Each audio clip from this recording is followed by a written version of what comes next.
Hello बच्चों, कैसे हो? उम्मीद करती हूँ अच्छे होगे।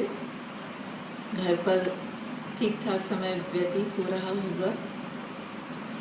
इस कोरोना की वजह से स्कूल नहीं खुल पा रहे हैं, लेकिन उम्मीद करती हूँ पढ़ाई बहुत अच्छी तरह से कर रहे होंगे, क्योंकि पढ़ाई आप लोगों के लिए बहुत ज़रूरी है, बहुत ज़रूरी है।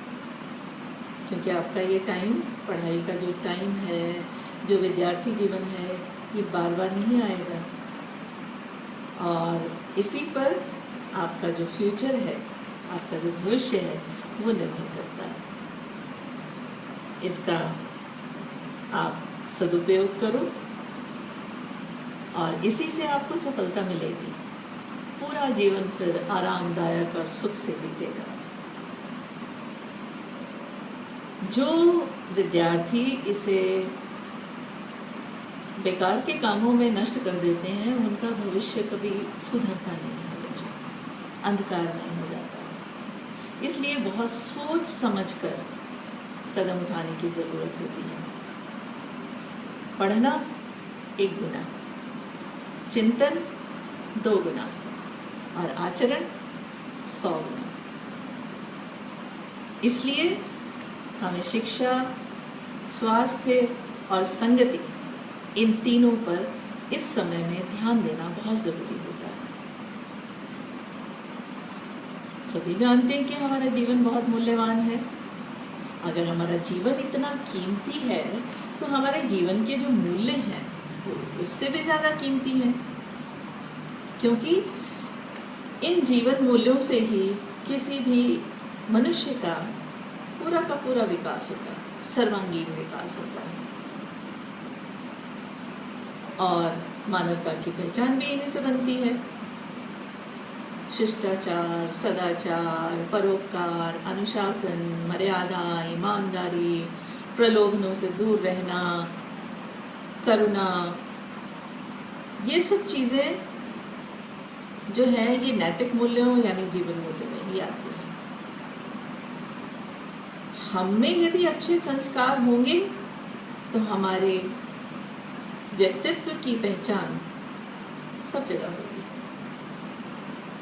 इसलिए बच्चों, इनको पहचानना है और अपने जीवन में ढालना है, क्योंकि कहा भी गया है, if a person is educated but has no moral values, then he is a danger to the society.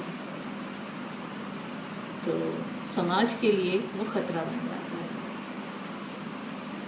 जीवन को सफल बनाने के लिए मेहनत की ज़रूरत होती है। इसके लिए एक छोटी सी कविता सुनाती हूँ आपको। कोशिश कर हल निकलेगा, कोशिश कर हल निकलेगा, आज नहीं तो कल निकलेगा। अर्जुन के तीर सा सद, अर्जुन के तीर सा सद, मरुस्थल से भी जल निकलेगा। मेहनत कर पौधों को पानी दे, मेहनत कर पौधों को पानी दे, बंजर जमीन से भी फल निकलेगा। ताकत जुटा, हिम्मत को आग दे, फौलाद का भी बल निकलेगा। जिंदा रख दिल में उम्मीदों को, जिंदा रख दिल में उम्मीदों को, गरल के समंदर से भी गंगा जल निकलेगा। गरल यानी विष। कोशिशें जारी रख कुछ कर गुजरने की, कोशिशें जारी रख कुछ कर गुजरने की, जो है आज थमा थमा फिर से चल निकलेगा। तो बच्चों, इसी तरह से आप हिम्मत, साहस और मेहनत करते रहिए, आपको सफलता जरूर मिलेगी। चलिए एक कहानी सुनाती हूँ। एक राजा था, उसे पशु पक्षियों से बहुत प्यार था। अक्सर वो पशु पक्षियों से प्यार होने के कारण जंगल में चला जाता था। जंगल में उसे बहुत सारे पशु पक्षी मिलते थे, उसे बहुत अच्छा लगता था। एक दिन जब वो जंगल में गया तो आंधी तूफान आ गया, बहुत तेज। ऐसे में वो रास्ता भटक गया। अब रास्ता भटक गया, भटकता रहा, तो जंगल के किनारे तक पहुंच गया। जंगल के किनारे पहुंच गया और एक पेड़ के नीचे बैठ गया। थका हुआ था, भूख प्यास भी बहुत लगी हुई थी। इतने में उसे 3 बालक आते दिखाई दिए। उसके दिल में उम्मीद जगी कि चलो इनसे पूछ कर मैं अपने महल पहुंच जाऊंगा, इनसे कुछ सहायता मांगता हूँ। उसने उन तीनों को बुलाया और उनसे ये कहा कि उसे कुछ खाना है, भूख प्यास लग रही है। वो तीनों बालक अपने अपने घर गए और वहाँ से राजा के लिए कुछ ना कुछ खाने का सामान ले आए। राजा ने सामान लिया, खाया, उसको संतुष्टि हुई, बहुत खुश हुआ राजा। उसने उन तीनों से कुछ मांगने को कहा।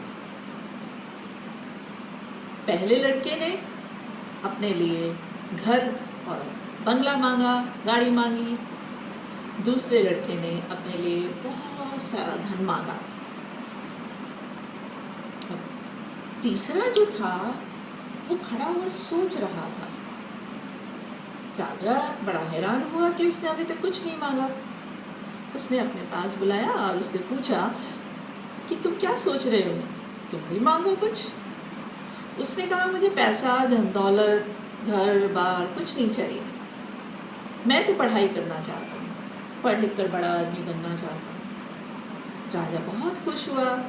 उसने कहा कि तुम्हारी इच्छा भी पूरी हो जाएगी। राजा को उन तीनों ने रास्ता बताया। राजा महल गया और महल जाकर उसने उन तीनों की इच्छाएं पूरी कर दी। उसको घर बंगला गाड़ी मिल गया, एक लड़के को, दूसरे को मिल गया धन दौलत, और तीसरा जो था उसकी पढ़ाई की व्यवस्था भी राजा ने करा दी। वो पढ़ लिख कर प्रथम स्थान प्राप्त करता रहा और एक दिन बड़ा विद्वान बन गया। और फिर राजा ने उसकी मेहनत को देखकर अपने राज्य में उसे मंत्री बना दिया। मंत्री बन गया। अपनी बुद्धि से, अपनी शिक्षा से उसने खूब नाम कमाया। अब कुछ समय बीत जाने के बाद जो पहला लड़का था जिसने घर बंगला और गाड़ी मांगा था, उसका बाढ़ में सब कुछ बह गया। दूसरे लड़के का जो धन दौलत थी वो उसने अपनी मस्ती में गंवा दी। धन दौलत भी समाप्त, घर बंगला गाड़ी भी समाप्त। अब वो करे तो क्या करें, बहुत दुखी हो गए। फिर वो अपने मित्र के पास गए। उनके मित्र ने उन्हें समझाया कि धन दौलत कभी किसी के पास टिक कर नहीं रहती। शिक्षा है जो हमेशा रहती है, वो कोई चुरा नहीं सकता। शिक्षा के बल पर तुम धनवान भी बन सकते हो, सब कुछ प्राप्त कर सकते हो। केवल शिक्षा ही है जो तुम्हें यश और सम्मान की प्राप्ति कराती है। उसके मित्रों ने उसकी बात मानी और अपनी गलती को स्वीकार करके उन्होंने खूब मेहनत की और फिर से वे हंसी खुशी अपना जीवन व्यतीत करने लगे। तो बच्चों,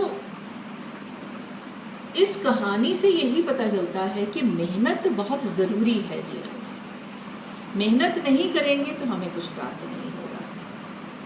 शिक्षा, परिश्रम, मेहनत, इन तीनों से सफलता मिलती है।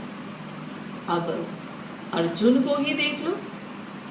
श्री कृष्ण यदि चाहते तो पांडवों को विजय प्राप्त हो सकती थी बड़ी आसानी से, लेकिन वे नहीं चाहते थे कि पांडवों को बिना कोई कर्म किए यश की प्राप्ति हो। इसलिए उन्होंने अर्जुन को कर्मयोग का पाठ पढ़ाया, युद्ध में संलग्न कराया और फिर अर्जुन यशस्वी बना। बच्चों, यदि आपको भी विकास की नई नई मंजिलें प्राप्त करनी है, उन्नति की ऊंचाइयों को छूना है, तो परिश्रम करना कभी मत छोड़ना। पूरे उत्साह से, पूरी हिम्मत से अपने लक्ष्य को तय करके आगे बढ़ते रहना। चाहे कितनी भी मुश्किलें क्यों ना आए, कठिनाइयाँ क्यों ना आए, हिम्मत मत हारना। मंजिल ज़रूर मिलेगी। लेकिन हाँ, आप जिस रास्ते पर चल रहे हो उस रास्ते पर चलने से पहले उसे देख लेना, जांच लेना, परख लेना कि वो रास्ता अच्छा है या नहीं। पूर्व चलने के बटोही बाट की पहचान करिए। बच्चों, उम्मीद करती हूँ कि आपको मेरा ये वीडियो पसंद आया होगा और इसी तरह के वीडियोस आगे भी यदि आप देखना चाहते हैं तो मेरे चैनल को लाइक भी कीजिए, सब्सक्राइब भी कीजिए और इन वीडियोस को शेयर भी करिए। धन्यवाद। नमस्कार।